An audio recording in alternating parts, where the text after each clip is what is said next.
My name is Lee Schlenker, and I will be the moderator for today's briefing. I'm a master's candidate in Latin American Studies at the Walsh School of Foreign Service at Georgetown University and the policy director at the Alliance for Cuba Engagement and Respect, ACERE. So the Alliance for Cuba Engagement and Respect is a coalition of organizations and individuals throughout the United States who believe that maintaining broad-based economic sanctions, which disproportionately affect the Cuban people, is not the right answer to resolving conflicts and ideological differences between the two governments. ACERE's mission is to channel grassroots advocacy into progressive policy change that promotes positive and respectful relations between Cuba and the United States. So we welcome everybody to this virtual briefing titled U.S. Cuba Cooperation on Food and Climate Security, Opportunities for Growth. In today's briefing, leading experts and practitioners will discuss the state of U.S. Cuba cooperation in food and climate security today, bilateral opportunities and ongoing limitations in the fields of agricultural trade and environmental protection, and potential policy solutions to shared regional challenges within the context of ongoing social and economic changes in Cuba. So I'll provide a little bit of context before going into the structure of our program today. Cuba today faces unprecedented challenges in food, climate, and energy security.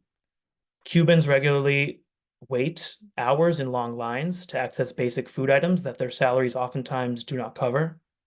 Fuel shortages and decaying energy infrastructure have precipitated hours-long blackouts and an unstable supply of clean drinking water, especially in rural areas, but in the capital of Havana as well, contributing to public health concerns. And rising sea levels and temperatures, combined with prolonged droughts and intensified extreme weather events, are threatening food supplies and rural livelihoods on the island.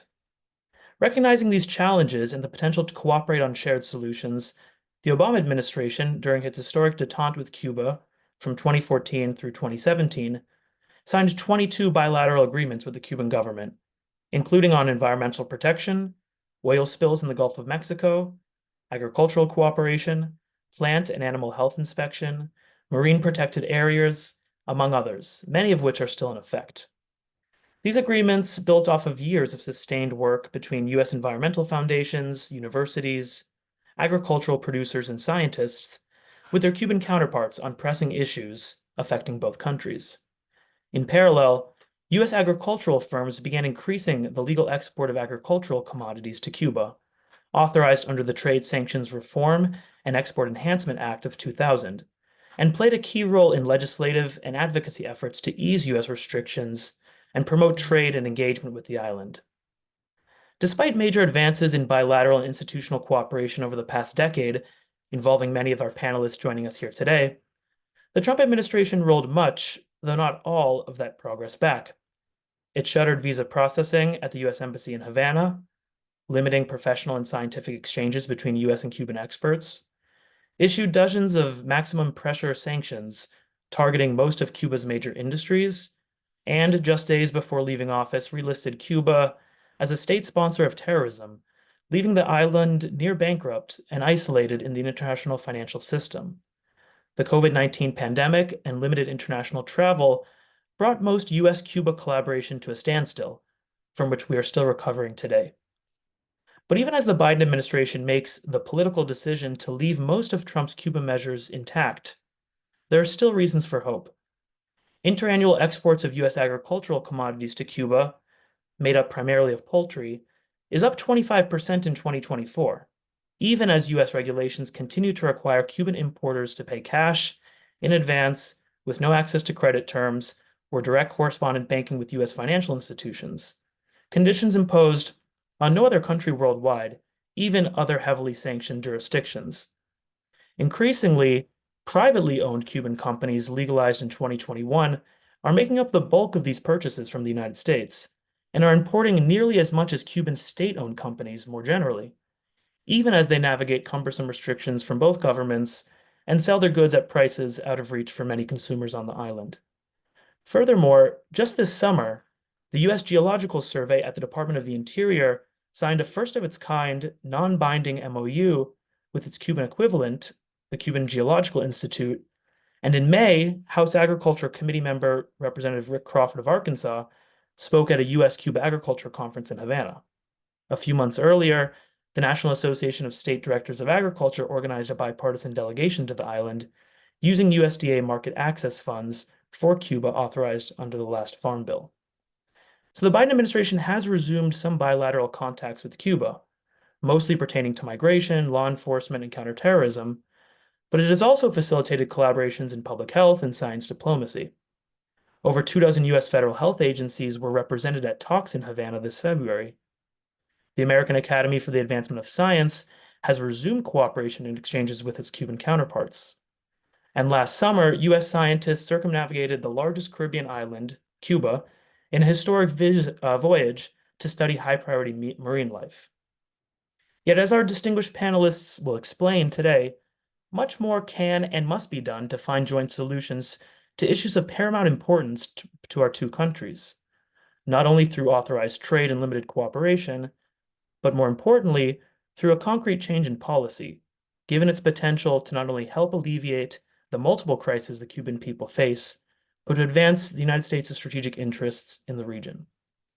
So for today's briefing, we have a few guiding questions that our panelists will generally respond to, including what are the main issues that Cuba faces in climate and food security today? What precedent is there for U.S.-Cuba collaboration, trade, and exchange in these fields, and what lessons have we learned? What is the state of cooperation today? Who is engaging whom, and how? And finally, what barriers and opportunities exist, and what policy solutions could help yield mutually beneficial outcomes? So for our agenda today, we'll have 5 short presentations from a distinguished group of panelists, including Paul Johnson, who's the chair of the U.S. Agriculture Coalition for Cuba, Aisha Grisby, the Senior Director for International Promotion with a focus on the Western Hemisphere at the USA Rice, Margarita Fernandez, Executive Director of the Caribbean Agroecology Institute, Daniel Whittle, Associate Vice President at the Environmental Defense Fund, and Yosiel Marrero, Director for Responsible Consumption and Economics at the Antonio Nunez Jimenez Foundation in Cuba. We will then have around 20 minutes dedicated to Q&A so that audience members can have a chance to ask questions to our guest speakers. So please feel free to type your questions into the Q&A section at the bottom of your Zoom screen as we go along, and we'll get to those at the end of the discussion. We will then conclude with some calls to action from ACERE and review some steps that can be taken on the policy level to alleviate food and climate insecurity that the Cuban people face.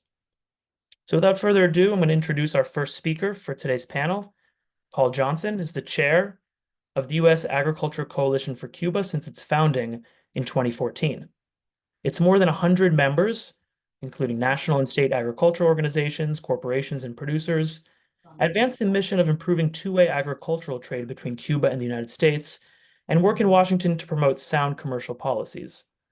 Paul's focus is on improving agricultural production, supply chains, trade, investment, and sustainability of our shared natural resources. Over the past 20 years, Paul has traveled to and for extended periods of time lived in Cuba as a student of its culture, language, history, and commerce.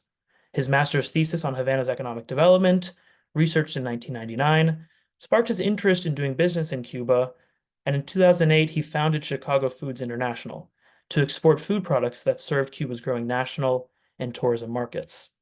A Chicago native, Paul holds an international relations degree from the University of Wisconsin and a master's degree from the University of Illinois at Chicago.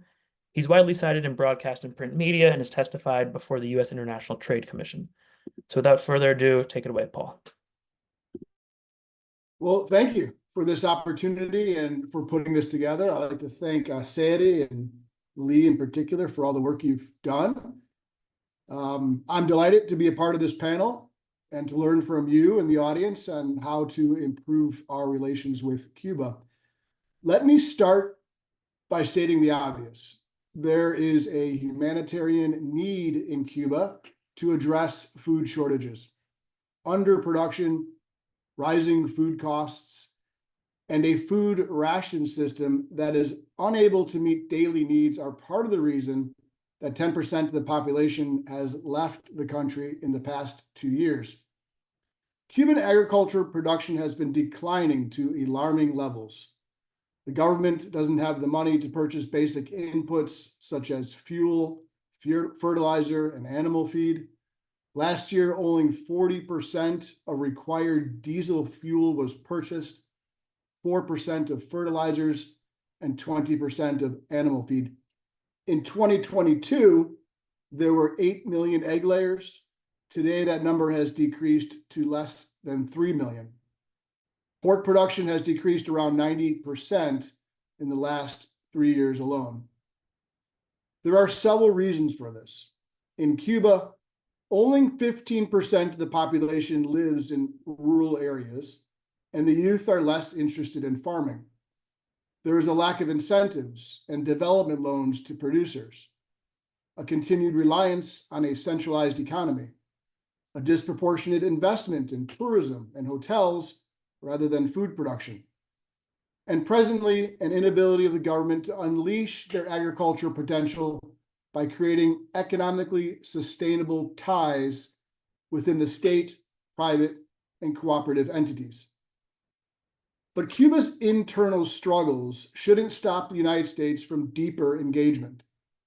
Current U.S. policy towards Cuba is a two-pronged approach.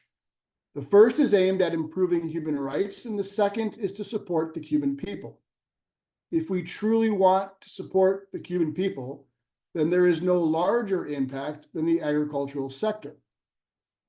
Agriculture affects everyone on the island, and nearly 20% of the workforce is employed in the sector, making it the largest in their economy.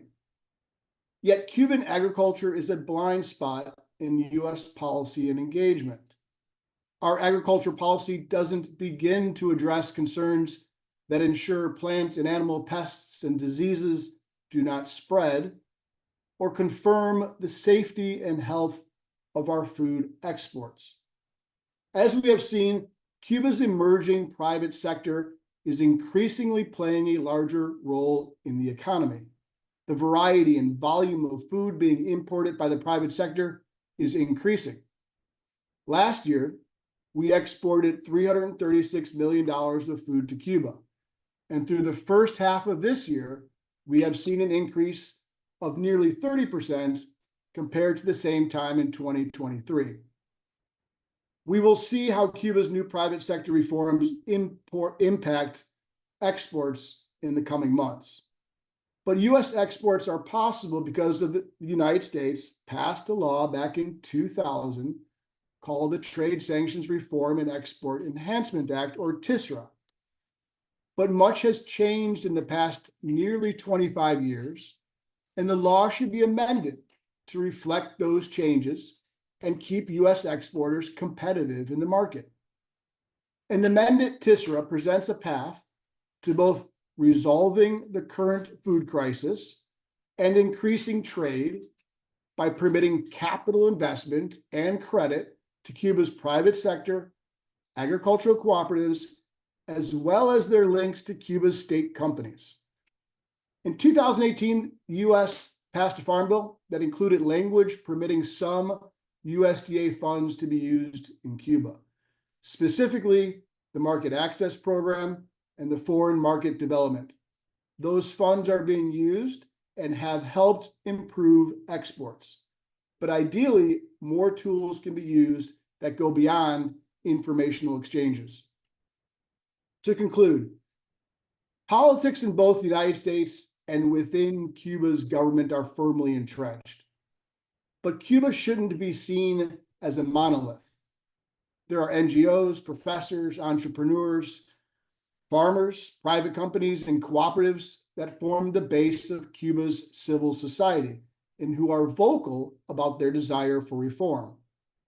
Is there a role for groups other than the dominant political actors that can help resolve the present humanitarian crisis? I think agriculture is one of those links. Improving agricultural relations with Cuba has broad and bipartisan support here in the United States, and food security is national security for every country. The demand for more agricultural trade and investment within a Cuban market certainly exists. Cuba's economic shift to a mixed economy is not complete nor perfect, but it is significant. The U.S. should support Cuban citizens on this transformative process, both to support the Cuban people and to protect our national interests. Thank you. All right, thanks, Paul. I appreciate your contributions to this conversation and getting us started off. So we're gonna move over to Aisha Grigsby as our next panelist. So Aisha is the Senior Director for International Promotion at USA Rice Federation, with a focus on the Western Hemisphere. So she's a former Peace Corps volunteer in El Salvador and a small business consultant in Panama. So Aisha now promotes the export of and access to high-quality U.S. origin rice across dozens of markets in Latin America and the Caribbean, including Cuba, which has witnessed a substantial increase in the legal import of U.S. rice since 2020. Aisha works to foster relationships with importers across the region, advocate for the interests of U.S. producers abroad, and educate about the commercial potential as well as the legal barriers for the U.S. rice industry worldwide. She holds a dual BA in International Studies in Spanish from the University of Washington and an MA in Public Policy and Administration with a specialization in International Public Service and Diplomacy, and Development from Rutgers University. So without further ado, please take it away, Aisha. Thank you so much, Lee, and thank you to Acere for inviting me to participate on this panel. And to all the other panelists, it is a pleasure to serve alongside you in this very important topic. I am delighted just to share a little bit about USA Rice and the different activities that we have in Cuba and how we hope to continue supporting the Cuba people in these endeavors. But USA Rice serves as the global advocate for the U.S. rice industry. We represent the farmers, the millers, the merchants, and allied businesses of our industry. Export markets are vital to our industry, with about 50% of our annual crop typically going to international markets. And Latin America and the Caribbean are particularly significant due to the logistical advantages that exist, as well as historical preferences and the value that U.S. origin rice offers to that group. Cuba in particular was one of our top 3 export destinations before the embargo. And now unfortunately, our exports are nearly zero. But Cuba was a natural market to the U.S., being only 90 miles outside of Florida. And in the past 60 years, that export has absolutely gone down. But we understand both the importance and the untapped potential of the Cuban market, and we hope to explore and support that market even more in the near future. Now, increased rice exports have happened since 2020, despite the challenges that exist in the country. One of our Louisiana-based members has successfully exported small amounts of milled rice to private industry in Cuba over the last 4 years. In 2023 alone, 1,125 metric tons of long grain rice and parboiled rice were exported. And this is an incredible jump, about 500% more than the previous year in 2022, when we only had about 200 metric tons. This year, in 2024, we are on track. Hopefully, we can surpass what we did in 2023. But from our statistics from January through July, we have about 861 metric tons of rice already exported to the country. So we hope to continue engaging with Cuba and the Cuban people. USA Rice is actively involved in addressing the challenges that face Cuba, particularly on the ongoing food crisis. In fact, we were the first U.S. export group to exhibit at the FIHAB trade show, and we plan to participate again, hopefully next year in 2025. We advocate for the additional use of USDA funding for promotional activities and look forward to any other way that we can be of support in the country. We recognize the importance of fostering trade, and we understand how our nations can work together. We, USA Rights leadership, including myself, our CEO and our COO, have participated in key delegations to Cuba, led by Mr. Paul Johnson. So our groups know each other very well. We're committed to supporting Cuba's food security needs and recognizing that rice is a staple element in the Cuban cuisine. We hope to continue working together with all of the groups and our USDA and the Cuban governments to make sure that we can continue to support the needs of the Cuban people. Thanks so much. Thank you so much, Aisha. We're gonna switch gears a little bit and moving to Dr. Margarita Fernandez, who is a specialist in both food and climate issues. So she'll serve as a bridge for our panel this afternoon. Margarita is the executive director of the Caribbean Agroecology Institute, a nonprofit organization that implements collaborative projects and coordinates professional exchanges and educational courses that address sustainable food systems and biodiversity conservation in Cuba since 2004. She also coordinates the Cuba-U.S. Agroecology Network, and Margarita joined the Caribbean Agroecology Institute in January 2015 after nearly 2 decades working on transdisciplinary research and the design, implementation, monitoring, and evaluation of international cooperation projects throughout the Global South, including in Cuba, Laos, Mexico, Nicaragua, Guatemala, and Venezuela. She has worked short-term consultancies for groups such as Food First, Global Exchange, Oxfam, the International Maize and Wheat Improvement Center, the Global Plant Clinic, the UNDP, and HIVOS. Since 1998, Margarita has been collaborating in Cuba with both state, non-governmental, and international organizations, and she serves as an advisor to several groups who are working in Cuba right now. Margarita earned her master's from the Yale School of the Environment and her PhD from the University of Vermont. So without further ado, please take it away. Margarita, you have the floor. Thank you. Thank you so much, Lee. Greetings, everyone. It's a pleasure to be here with you today. I want to thank ACEDE and in particular Lee for organizing this important webinar. And I'm really happy to be sharing this conversation with friends and colleagues on this panel. Again, my name is Margarita Fernandez. I'm the director of the Caribbean Agroecology Institute. We're an NGO registered in Vermont, in the state of Vermont. We've been working in Cuba since the early 2000s to catalyze knowledge exchange, build capacity, and support transitions to resilient agroecological systems that provide for sustainable livelihoods rooted in justice and equality in Cuba and the Caribbean.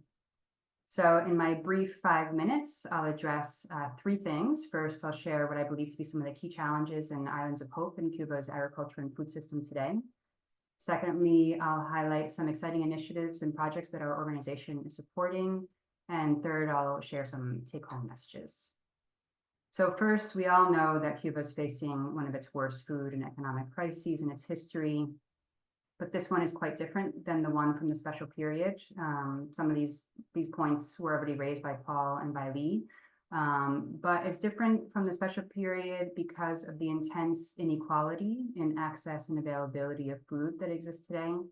In contrast to the special period, today you can find lots of corner, private bodegas, mini supermarkets, online supermarkets, and more restaurants, but all at inflated and inaccessible prices. For example, a carton of eggs can cost the equivalent of a month's worth of an average Cuban salary. So the current food crisis is the result of the greater economic crisis that the country has been facing for years, which is the result of a multitude of factors that we already mentioned, but that includes structural challenges domestically, severe limitations internationally, and in particular the U.S. sanctions and their extraterritorial nature, and environmental impacts, including the climate crisis. To address food challenges, Cuba has for years prioritized import substitution through different policies, but has not been able to improve food access from domestic production. Many people ask, how can Cuba be such a leader in agroecology and sustainable agriculture, but still face such chronic food shortages? Part of the answer to that is that whether a food system is rooted in an agroecological model or an industrial model, all agricultural and food systems need resources and an enabling environment Both are barriers in Cuba today. There's a long list of challenges in domestic production, including a lack of access to credits and investment for small infrastructural improvements, even things so basic as greenhouses, netting, tools, solar panels, digging equipment, etc. Although that's gotten a little bit better lately with the BMIS, with the small and medium enterprises. Lack of people willing to work on farms, that's an issue across the globe. The scarcity of fuel to run machinery, Paul already mentioned this. The lack of market for basic inputs, that's also improving a little bit, but still really not enough. There's a really high rate of food waste across the country due to inefficient distribution systems and a lack of adequate storage, refrigeration, processing facilities. So oftentimes we focus on increasing production, but actually this is a key point in the food system that needs more attention, is the amount of food that is rotted on fields and that is wasted because of a lack of infrastructure to get it to market. And then of course, the whole economy is highly precarious. And then, of course, Cuba's agri-food system faces serious environmental challenges, including erosion, salinization, invasive species, and the impacts of climate change, droughts, unpredictable rains, higher temperatures, all the things we already know.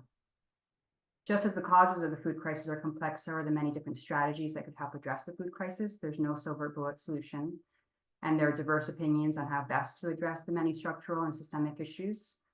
But in my opinion, there's so much unleashed potential, which Paul also mentions in Cuba, and many of the answers to how to address the food crisis lie within its borders and are comprised of the building blocks that have been developed by farmers, researchers, civil society organizations, and government institutions in the practice and policies for agroecology and food sovereignty over the past 30 years. However, the sector as a whole significantly lacks resources in the form of new investments, incentives, and subsidies, as well as capacity building, especially for the younger generation. And it's in this space that our organization, CAI, works. So as I said earlier, CAI has been working in Cuba since the early 2000s. We partner with and support farmers, researchers, and organizations in Cuba that are promoting food system transformation that aim to address the intersecting crisis of poverty, inequality, hunger, biodiversity loss, and the climate crisis through the principles of agroecology and food sovereignty. We do this work through 4 key program areas. First is learning alliances and regional exchanges. Over the years, we've coordinated delegations and taken more than 200 farmers and researchers from the U.S., but also from the region, including Puerto Rico, Haiti, and the Dominican Republic, to Cuba to engage in peer-to-peer learning. An upcoming exchange we're coordinating is focused on agroecology and sustainability and subnational policies that will bring together 80 participants from across Cuba, Latin America, Africa, and Asia to share best practices and identify collaborations. Our second program area is on research and co-creation of knowledge. As many of you know, literacy and education levels in Cuba are very high, and there are extraordinary scientists and farmers across the islands. One of the things we do is help to support their research and the publication of their research in U.S. outlets. One exciting initiative we have now is working with the Fundación Antonio Jiménez, where UCL works, the Ministry of Environment, and local universities on a participatory action research initiative that's accompanying a municipality in the center of the country of Cuba, accompanying food system actors in strengthening governance for the scaling of agroecology at the local level. The third program area is community and field-based cooperation projects, where we work with Cuban organizations to provide material and capacity building support to local communities to improve food and nutritional security and climate resilience. We have a new project that will start this year working with vulnerable populations in Havana on an urban agriculture project. And then our fourth program area is communications and advocacy. Much of the communications work we do is aimed at raising awareness about the successes and challenges in Cuba's agri-food system. Mirroring the polarized views of Cuba's political economy as a whole, its agri-food system tends to be understood either as an organic, food sovereign utopia or as a backward, underdeveloped sector desperately requiring modernization and revitalization through foreign investment. The reality lies somewhere in between, in our opinion. We work with Cuban specialists to provide nuanced analysis of the challenges to changing realities on the ground and the many islands of hope. One exciting project we have in this program area is we worked on a new documentary titled Our Agroecology, Our Future, that shares these nuances through the voices of 3 farmers and several academics. And I can put a post in the chat later with the trailer to the documentary, and it'll be available publicly just in a couple of months. So I'm probably way past my 5 minutes, but I just wanted to end by saying that engagement between Cuba and the U.S. is sorely needed. The environmental challenges we face, the food and climate crisis being at the forefront, are global in nature and cannot be addressed without coordination and cooperation. For decades, many of us have been sounding the alarm that we must change the way we structure our economies and our societies. Many of us on this panel are working on this to repair our relationship with nature and with each other. Though many of the solutions to these problems are found at the community level, this is a global threat that requires unity, collaboration, solidarity, and cooperation, and so important between the U.S. and Cuba. Increased collaboration between Cuba and the U.S. has so much potential, in particular to help support Cubans do more of and innovate from what they are already doing well, and make sure not to export models of potentially false solutions, such as high capital, high tech approaches that are not suited to the local context, that depend on volatile, ineffective global markets, or that perpetuate a model that is at the cost of local livelihoods, economies, and ecosystems. So for 30 years, Cuba has been transforming their food system, resulting in one of the most successful agroecology scaling experiences in the world in terms of practice and policies that are aiming to decentralize food and agriculture planning, giving more power to the local level, decentralizing governance to the municipal level in order to strengthen local food systems. But it's severely under-resourced and underperforming because of the current crisis. It's urgent that we mobilize resources to support the expansion of agroecology in Cuba. Cuba has so much to teach us, and by isolating them, we're isolating ourselves from the opportunity to mutually learn and solve these challenges. I look forward to continuing the conversation in the question and answer session, and thank you. Thank you so much to Margarita for your remarks and your perspective. If you could, it would be great later on to share the link to the documentaries trailer in the chat. I'm sure everybody would appreciate it.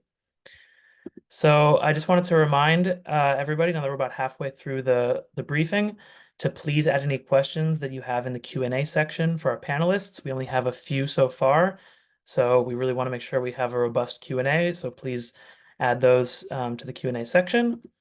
And so without further ado, I'm going to introduce Daniel Whittle, shifting gears a bit more to the climate security side of our briefing today.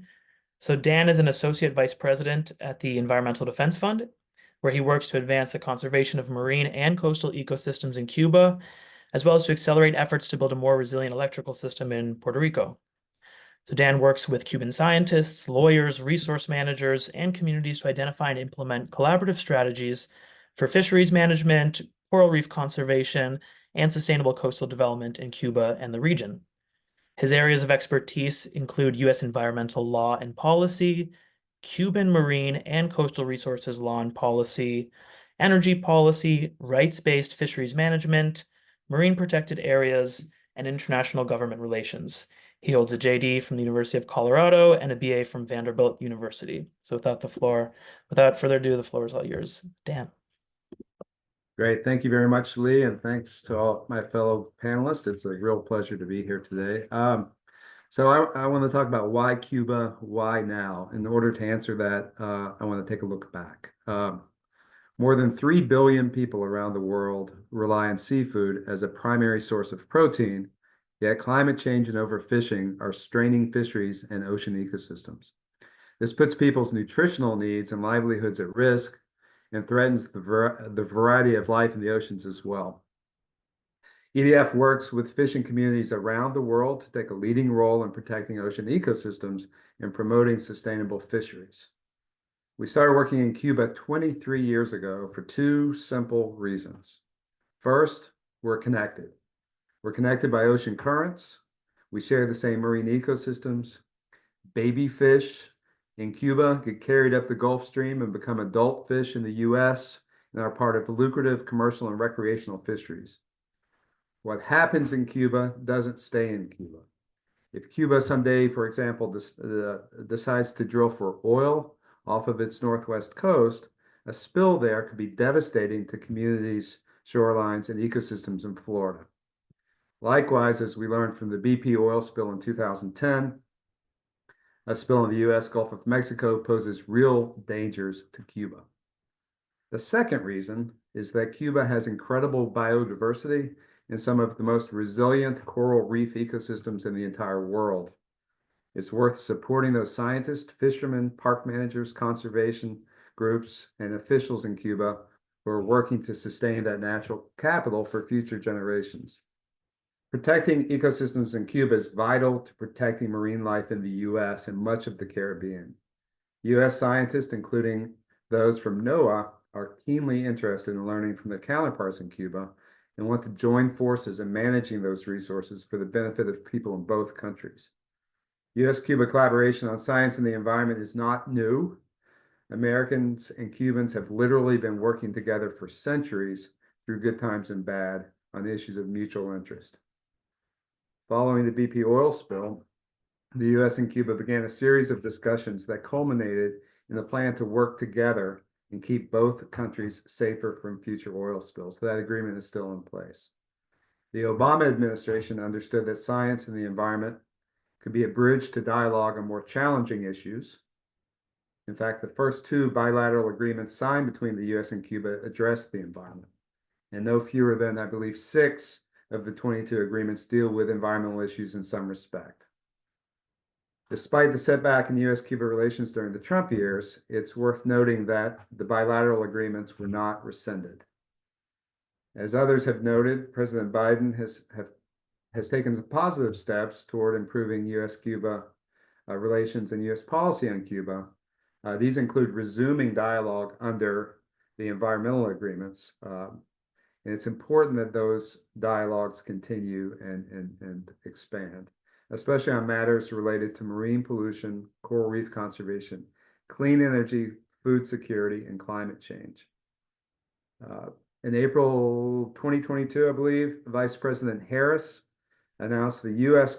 Caribbean Partnership to address the climate crisis 2030, known as PAC 2030, as the principal initiative for supporting Caribbean countries in climate adaptation and energy security. Under a Harris administration, PAC 2030 could be expanded to include Cuba. In fact, that should be the highest priority. EDF and Columbia's Sabin Center released a report this spring. I think it's part of the materials on the Cuban energy crisis and solutions for U.S.-Cuba cooperation on that. Climate change is a special threat to coral reefs around the world. As Lee noted in his intro, EDF supported a Cuban expedition last summer that assessed the health of coral reefs around the entire island. The results from this historic 8-week expedition are critically important to those in the U.S. who study and protect coral reefs. In fact, NOAA has reached out to us and are exploring ways to ensure that the results from this expedition are shared, globally. There are good opportunities to expand formal U.S. cooperation on corals. And I also want to note that it's not just the U.S. It's other countries in the region, but also European countries, including the United Kingdom, Norway, and others are investing in really important environmental projects in Cuba and the region, setting the table for the U.S. government to become more involved in projects that directly benefit and affect us. One project is supported by the German government and focuses on strengthening resilience to climate change in 4 protected areas and 9 coastal communities in Cuba. This project is implemented in partnership with the Environmental Defense Fund, my group, Wildlife Conservation Society, and a range of Cuban partners, including La Fundación that the OCL works with. And it's designed to enhance protected area management to address climate risks, restore degraded coastal ecosystems, and build local climate adaptation. We're now preparing to expand the project beyond 2025 to build on that success and to use those lessons for similar work in the Southeast U.S. And then finally, I'd like to note that there are several other U.S. environmental NGOs that have a long track record of working in Cuba, despite the ups and downs. Those include Wildlife Conservation Society, the Ocean Foundation, the Nature Conservancy, and several others. And together, these organizations are really trying to keep the door open to broader and deeper cooperation in the future. I think there's, as Margarita said, there's a huge potential to do so. And it's critically important to people in both countries that we not miss that opportunity. So thank you.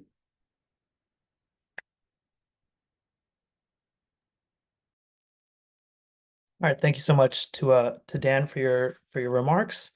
I put a lot of information in the chat regarding the recent reports that Dan referenced, and we're excited to ask and answer some questions regarding some of those bilateral exchanges and projects that are in the works and haven't stopped.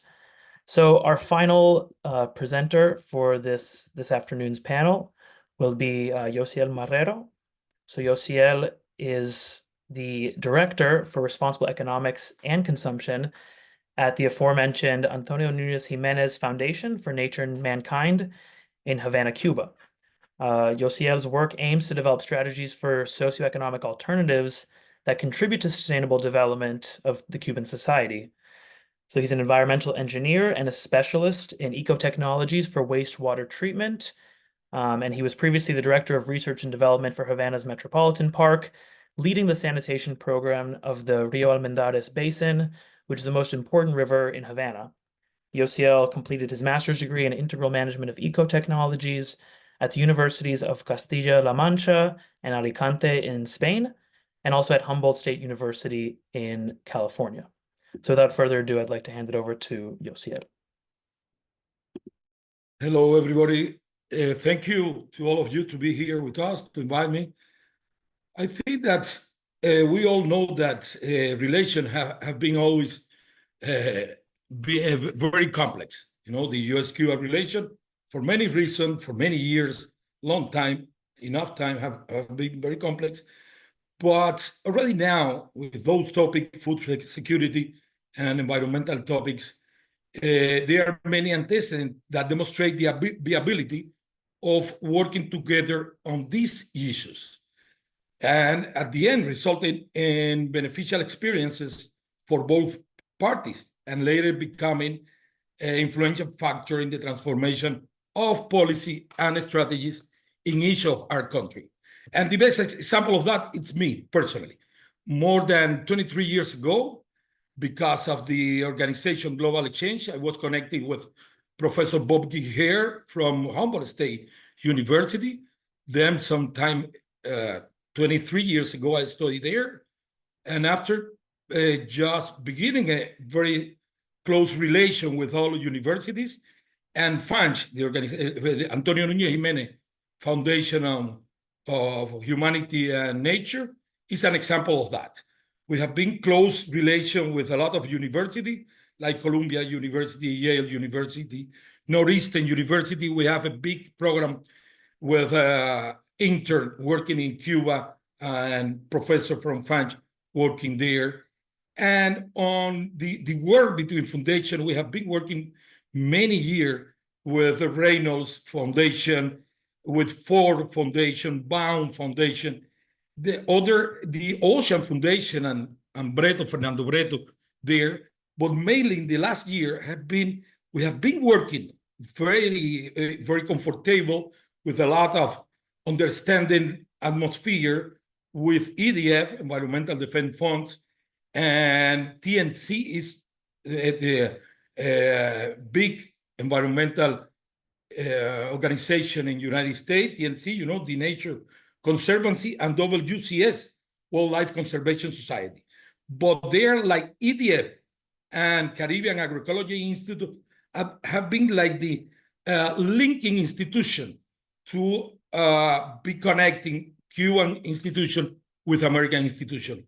Of course, there are a lot of levels of in the side of the United States and in the Cuban side of connection. But institutions like Margarita leading the CAA and EDF have been connecting with a lot of state institutions too and American institutions.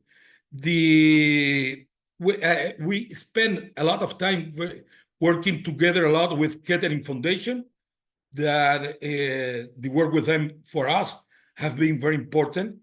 And in my case, after 2010, I spent some time at Bard College and connected through Margarita with Schumacher Center of Sustainable Economy. and UVM, the Gun Institute for Ecological Economy. And that have been all that work that I've been working with constructive wetland for wastewater treatment.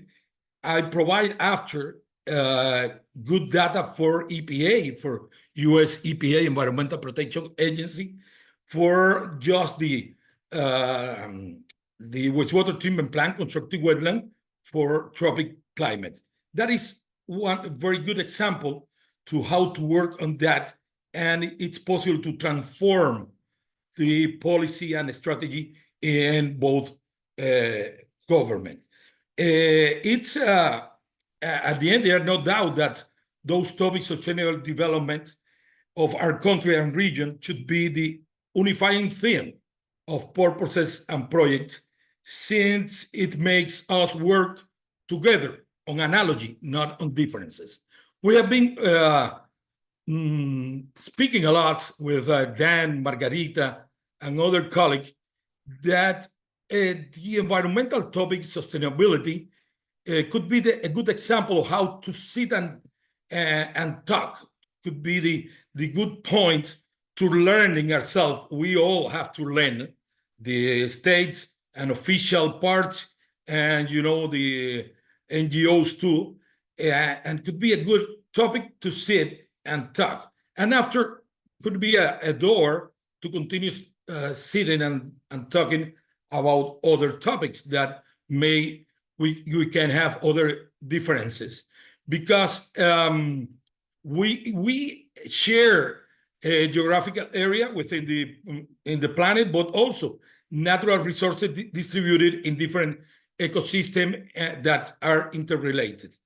And of course, that is regardless of government plan, political decision, or ideological differences. It's because of that those topics, and again, I'm an example of that. In the last 24 years, I have been studying, working, and with a lot of universities, NGOs, and that have been collaborating with Cuba. And of course, looking at that, my proposal for future, it's work and try to establish some kind of grant fellowship for study new fellows in Cuba that could be studying in United States. And after those fellows will go back to Cuba, I hope, of course, like I did many years ago, and influence some changes in the Cuban policies. And that always will be like a boomerang all the time, flying all the time, in trying to create good atmosphere to work together. And at the other side, it's a big opportunity to create social, environmental, responsible project with the private sector, that it's a door to work together to just create projects with the private sector on those topics, responsible environmental management on that. It's what of course, we have to work again, we're just looking on analogies, not on differences, is what I have to say. Thank you. Wonderful. Thank you so much, Josiel, for providing your perspective from the Cuban lens and giving a brief history of some of the environmental and scientific collaborations that have existed between our two countries, including the institutions that are working today. So we're going to switch. It's about 1:50. We have maybe 15-20 minutes for Q&A. We have about 10 good questions in the chat. And so I'd like to start with one of them to all of our panelists, and feel free to start off, perhaps Paul. There's a question here saying, Cuban agricultural policies have failed. Why doesn't Cuba introduce market-oriented reforms to privatize farms and cooperatives? So if Paul or anybody else would like to talk about some of Cuba's agricultural policies and perhaps how they relate to U.S. trade policy as well, that'd be great. Well, that's a great question. What we have to ask them. But let me tell you what some things that cross my mind when I think about this question. Is it an ideological difference? Are there competing internal interests within Cuba that thwart further market reforms? 1/3 of the Cuban employment is employed by the private sector. That includes agricultural cooperatives. We often here in the United States focus on 1/3, but there are 2/3 of the workforce that are not employed in the private sector. So if you're a government, you're also concerned about the well-being of the 2/3, the people who work for the state enterprises and for the government. Is it simply a matter of a concern of loss of power of control, why they don't move to more market reforms? Is it the asymmetrical relationship between the United States and Cuba, and Cuba's anxiety, distrust, fear of the United States and their role in there, and how they play a role in Cuba's sovereignty? Is it history itself? I think there's a lot of questions, but let me leave it to anyone else on this panel to try to tackle that question. Great, thank you. Margarita, do you have anything to add, or Aisha? Not too much. I think Paul hit along the main categories of reasons why. We could like dive deeper into each one. I think the ideology and just the values of the revolution around, creating a system that has equity and justice and provides for everybody. And so still sort of holding on to that is a barrier for many who don't want to fall down the hole of privatization and lose control of that potential. The people who still believe there is a potential for that. And so I think that's a big one. Yeah, I'll leave it at that. We could talk about that for a long time. I don't know if anybody else. If not, we have a question here about Cuba's acopio system, and what's the state of the acopio system? Is there hope for growth of Cuba's agricultural sector without phasing that system out and introducing, quote, Vietnam-style market reforms, as well as other food sovereignty strategies? We have a question citing the cases of Brazil and Costa Rica that have successful policies requiring schools, hospitals, and public institutions to purchase organic food from local producers, which has had a tremendously positive impact on local economies and is very sustainable. Is this something that the Cuban government practices or considers?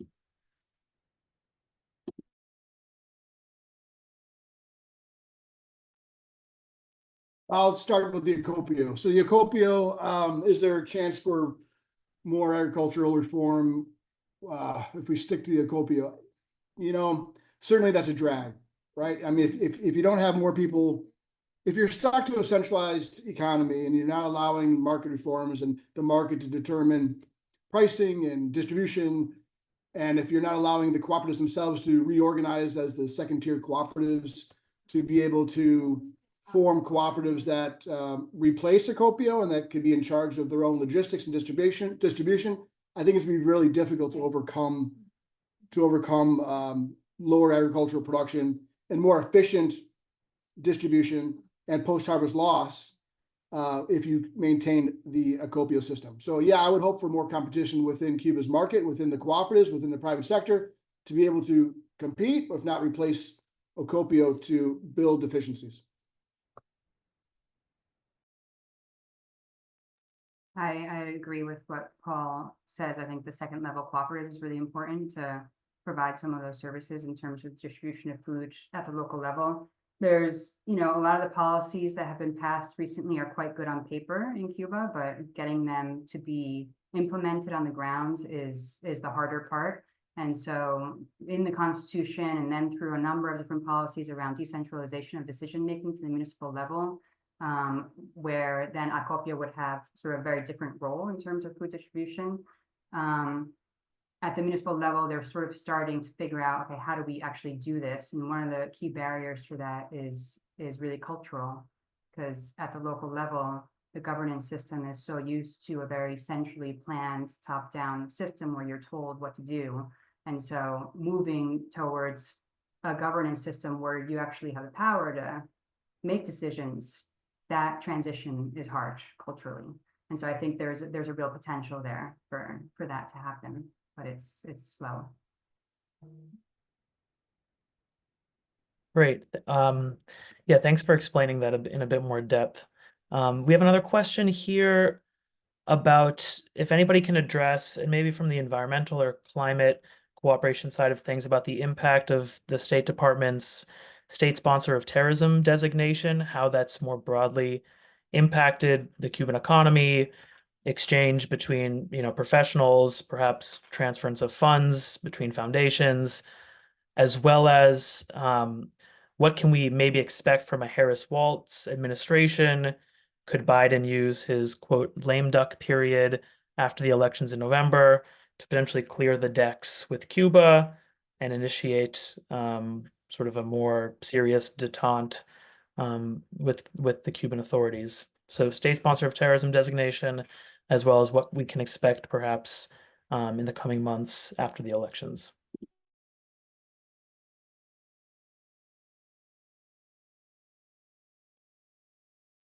All right, I'll do the SSOT. SSOT, one thing, it impacts us in many levels, right? The political rhetoric. If you're calling someone a state sponsor of terrorism, it becomes very difficult to do business with them.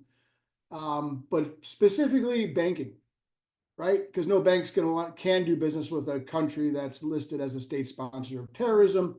No lawyer within that bank is going to let that fly. So it becomes very onerous, and it makes our flows, capital flows, very difficult and not very transparent. So I think that, to me, is something of how SSOT impacts our agricultural trade relations.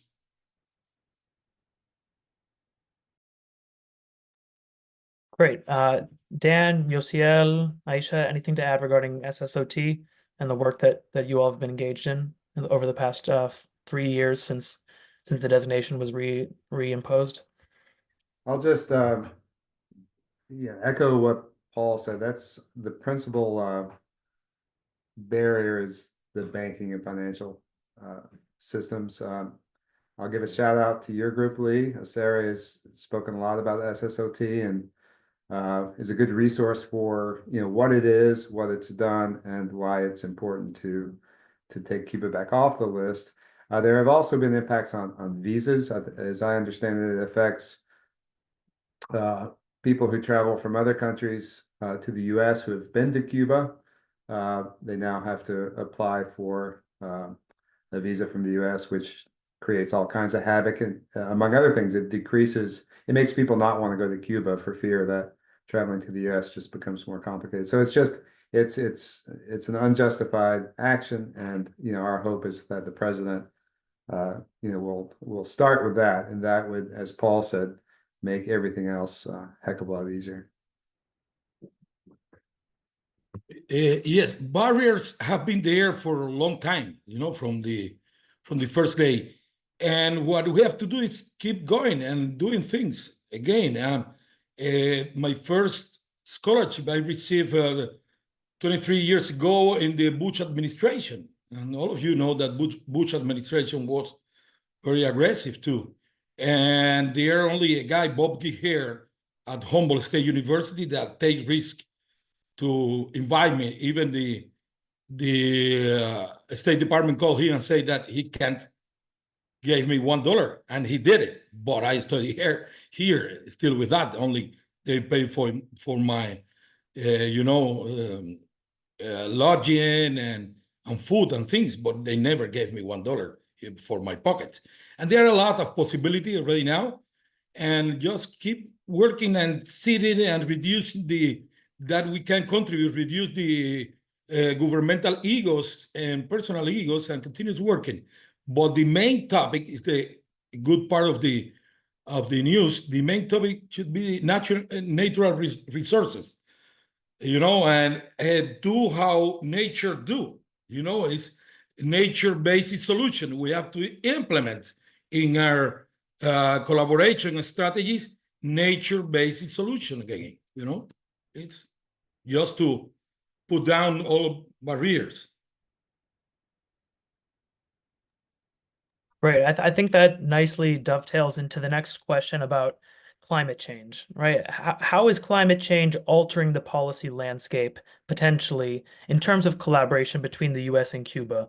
We're seeing increased hurricanes, stronger storms, soil erosion, ecological disasters. How do these play into the potential for the two countries to work better together? If anybody wants to address that question. I can start. So it's all about climate change. On day one, President Biden, signaled that climate change would be a top foreign policy priority. Took a whole of government approach to climate change, and the good news is that climate change has forever been an issue in Cuba. Cuba has exceptional scientists who have studied climate change forever. They have good policies. They're a leader in the Caribbean. Other Caribbean nations look to Cuba for leadership on climate, what to do. They're a very vocal presence in international climate negotiations. Historically, they focused on adaptation because they contribute very little to greenhouse gas emissions. But in the last few years, they've really focused on moving toward mitigation as well, toward a low carbon economy. So all of that, and not to say, not to mention that they're dealing with just a severe energy crisis right now. Cuba has one of the most distributed energy grids in the world, next to Denmark. Most of that distributed energy is still fossil fuels, but they have the infrastructure to move toward wind and solar if and when they can get finance. Climate is smack dab in the middle of in the interest of the U.S. to support, as I mentioned, PAC 2030 before. It's all about energy security. It's all about addressing clean energy and climate in the Caribbean. And the only thing missing is the largest island in the Caribbean, which is Cuba. So it's a no-brainer. It's a huge opportunity. It's also a huge opportunity for private sector in the U.S. I work in Puerto Rico. Puerto Rico has a similar electric grid, which is a dinosaur. They are playing serious catch up. It's costing billions of dollars, but they're getting it done. And Puerto Rico and Cuba could collaborate. And again, it would be in our interest to be the ones to support, and certainly in terms of supporting the Cuban people. Climate change is it. Thanks so much, Dan. I have a question for Aisha regarding NAFTA and DR-CAFTA were trade agreements that were supposed to be the, quote, tides that lift all boats, but in reality has contributed to ruining markets and focused on creating value chains for exports to the US or to Canada. How could this be avoided in the case of increased agricultural trade between Cuba and the US? So the CAFTA-DR was an important, or is an important free trade agreement that we've had. And it is coming to an end here very soon.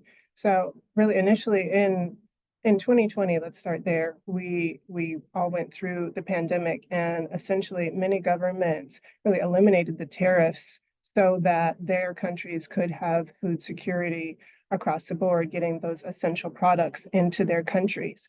So with the NAFTA coming to an end, we have to compete.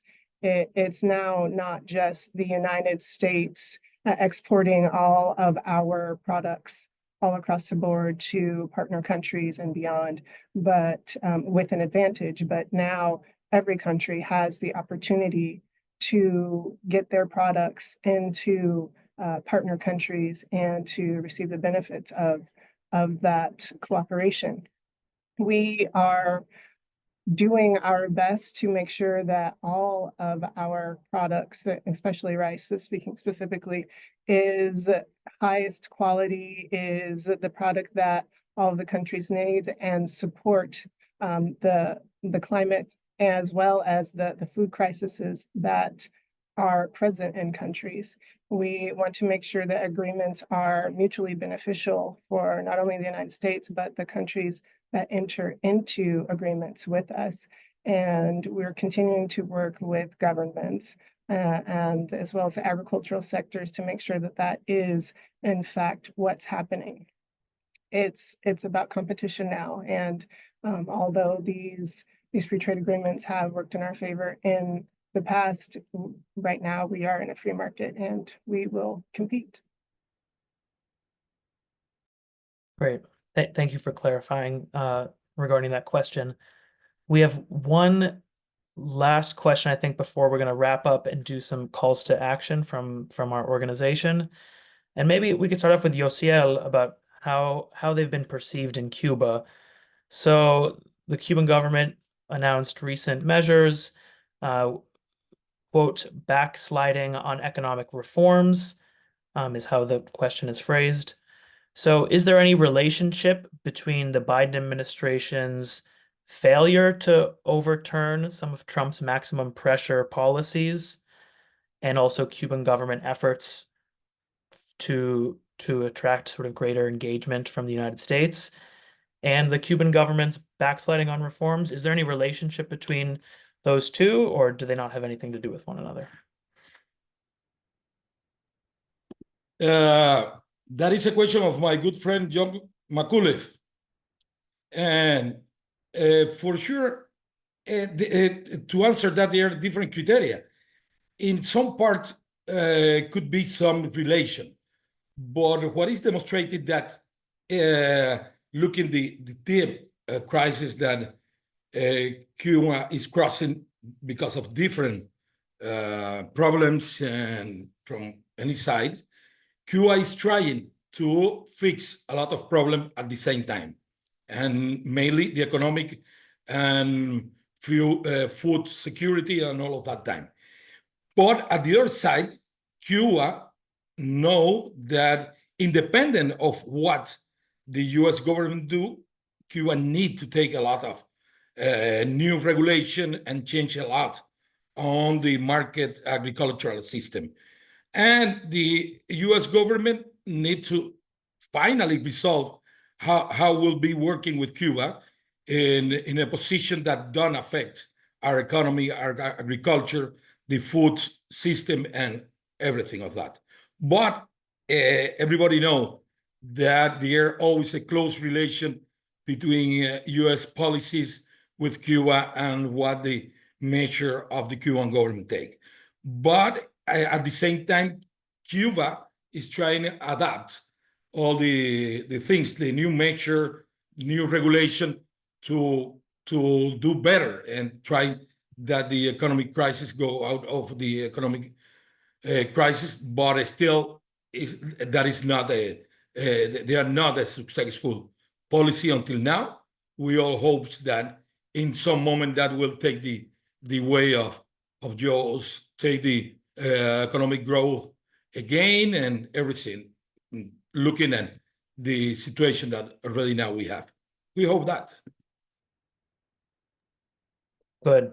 And that nicely segues into our final section, in which we're going to close and talk about some of the ways in which people here can help to contribute to a sort of better bilateral relationship, can help to contact some of their members of Congress, and also help contribute to some positive pressure on the administration before and after the elections to hopefully return to a path of more dialogue, more understanding, increased engagement, for the benefit of both peoples, as well as, you know, the environment and sustainability more broadly. So there's a few. Oh, sorry, did you raise your hand, Josiel? Yes, there a comment from Jorge Gonzalez Garcia, and I think that is good to because it's a real experience. And the only just in 30-second answer is that is true. But again, when I'm continuous working on that, and I know that for sure what you say is true. But that happened to me many in 90s when I'm beginning to propose constructing wetland for wastewater treatment and clean up Almendales River. Everybody says that is a crazy technology, that is not a good technology. And Antonio Núñez Jiménez Foundation, its leader, introducing permaculture topics and all the innovative topic in everything. And with a lot of people, a lot of institution again. And we have to keep trying again and again and again, because they're the big subject, the big target it's biggest than the opposition that other people do. And we have to keep trying, Jorge, okay?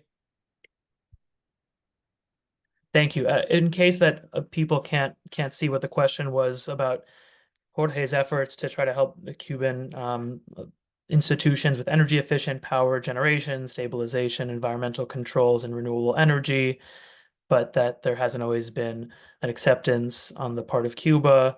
And so I think Yosiel's clarification is helpful in understanding the need to continue to engage and to push for changes on both ends, ultimately create better relations and less hesitancy to adapt and to evolve. I think we're going to move into the final portion of our program today, since we have just a few more minutes left.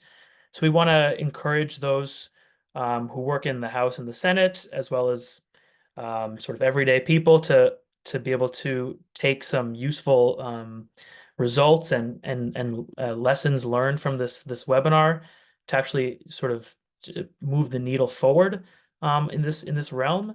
So our speakers talked about the role of the SSOT designation on Cuba.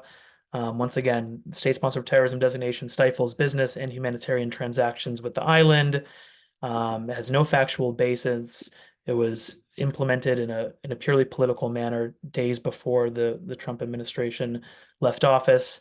So this is a major sticking sort of item between U.S. Cuba in terms of renewing further bilateral ties. So we encourage everybody to take action to learn more about the multidimensional impacts of the SST designation. You can visit our website, or also WOLA. We'll include that in the follow-up email. They have some good information about the SSOT designation. Another thing that folks can do is contacting both the White House and the State Department to increase operations at the U.S. Embassy in Havana. So there's continues to be visa backlogs, lack of regular non-immigrant visa processing in Cuba.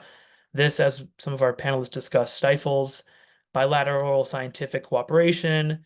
It impedes Cuban researchers and scientists and practitioners from attending professional events in the United States, which severely limits the potential to share best practices and implement innovative solutions to some of our common challenges.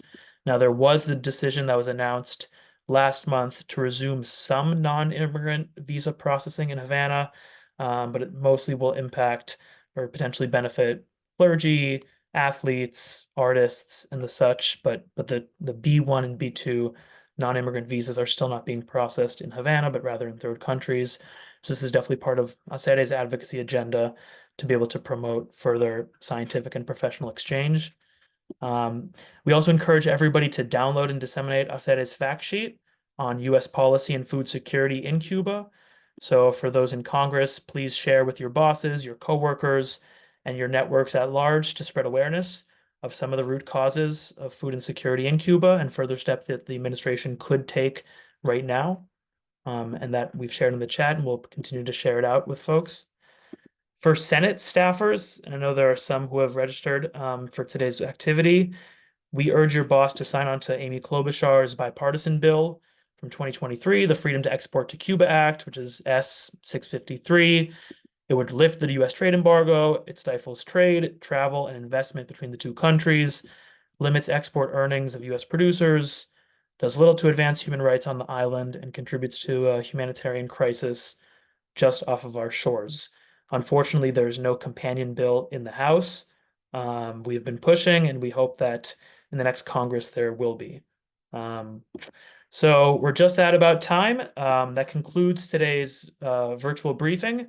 Thank you to all of our participants for joining and sharing their insights and expertise, helping us have a better understanding of these very important issues. We'd also like to thank the ACERE team and community at large for helping to organize this briefing. So without further ado, I think we're going to close the space, and thank you so much to our panelists and to all who attended. Thank you. Thank you. Thank you.